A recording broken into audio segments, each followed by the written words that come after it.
আসসালামু আলাইকুম বন্ধুরা। আমি আজকে বিকেলের নাস্তায় রান্না করব চিকেন নুডলস, কিন্তু চিকেন ছাড়াই। সবাই আমার সাথে থাকো, দেখো কিভাবে আমি নুডলসটা রান্না করি। প্রথমে আমি একটা কড়াইতে পানি দিয়ে দিছি নুডলসটা সিদ্ধ করার জন্য, আর আমি একটু হলুদ দিয়ে দিছি নুডলসটাতে কালার আনার জন্য। এখানে আমি নুডলসে যা যা দিব সবগুলো কেটে নিব। কাঁচামরিচ, গাজর, টমেটো, পেঁয়াজ এগুলো সব কেটে নিব। এই যে দেখো সব ম্যাজিক করে কেটে ফেলেছি।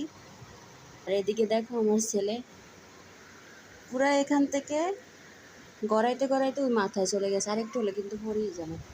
আমিও ঘুমের ভিতরে এই হচ্ছে আমার ছেলের অবস্থা।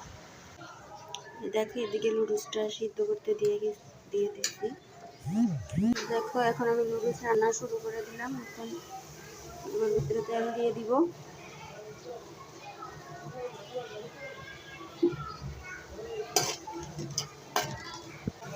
দেখো নুডলসের ভিতরে এগুলো সিদ্ধ হওয়ার পরে নুডলসের ভিতরে ডিমও দিয়ে দিছি। এখন দিয়ে দেবো ম্যাগি মশলা। এটা আমি ম্যাগি মশলা দিয়ে রান্না করব। এই দেখো গাইস, আমার নুডলস রেডি। এমনি এমনি নুডলস। এখন এটার ভিতরে সস দিয়ে খাবো। Bye bye.